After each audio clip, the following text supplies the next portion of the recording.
If you want to insert an image into a Photoshop template, the easiest and most professional way is usually through a smart object. And if you've ever wondered why template designers use that tiny little document icon on a layer thumbnail, this is exactly why. It lets you swap in your own image without breaking the layout, the effects, or the design. In this video, I'm going to show you how to do it step by step, quickly, and safely, so your image drops right into the template perfectly. And if this tutorial helps, go ahead and hit like and subscribe for more Photoshop tips just like this. Alright, let's jump in. First, open your Photoshop template file and take a look at the Layers panel on the right side. This is where the important placeholder layer will usually be located. In most templates, the layer you need will already be named something helpful, like double-click here, put your design here, or your image. If the template was made well, the designer makes this layer easy to identify. Now, here's the key thing to look for. On the thumbnail of that layer, you should see a small page-like icon in the corner. That icon tells you the layer is a smart object. A smart object is basically a special container that holds the image used inside the template. So instead of editing the whole design manually, you just open that container and replace what's inside. Once you've found the correct layer, double-click directly on that tiny icon in the layer thumbnail.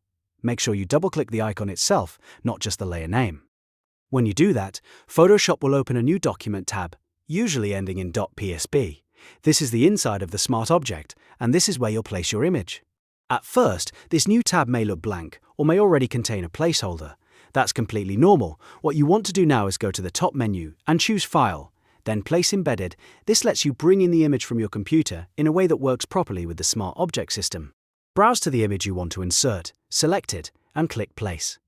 Photoshop will drop the image into the smart object workspace, and you'll probably see transform handles around it.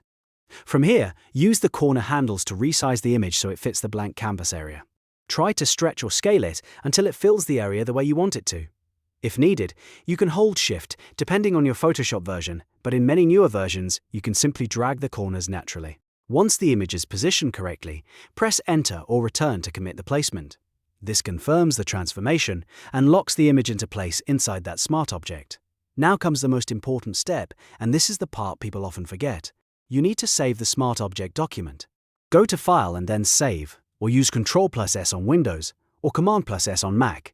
Saving is what pushes the changes back into the main template file. If you skip this step, the image won't update in the original design. After saving, close the .psb tab. You can simply click the X on that Smart Object Document tab, and Photoshop may ask if you want to save changes again. If you already saved, you can close it normally. Then switch back to your main template tab. And now you'll see the magic happen. Your image will instantly appear inside the template, automatically wrapped into the design with the correct angles, shadows, filters, and effects. That's the power of using smart objects. It keeps the template looking professional while letting you customize it in just a few clicks. If the image doesn't look right, just repeat the process and reopen the smart object. You can replace it as many times as you want until you get the perfect result. This is one of the fastest ways to edit Photoshop templates, and once you learn it, you'll be able to customize mockups, social media templates, posters, and more with confidence. So that's how to insert an image in a Photoshop template using a smart object. If this video helped you out, make sure to like the video and subscribe for more easy Photoshop tutorials. Thanks for watching, and I'll see you in the next one.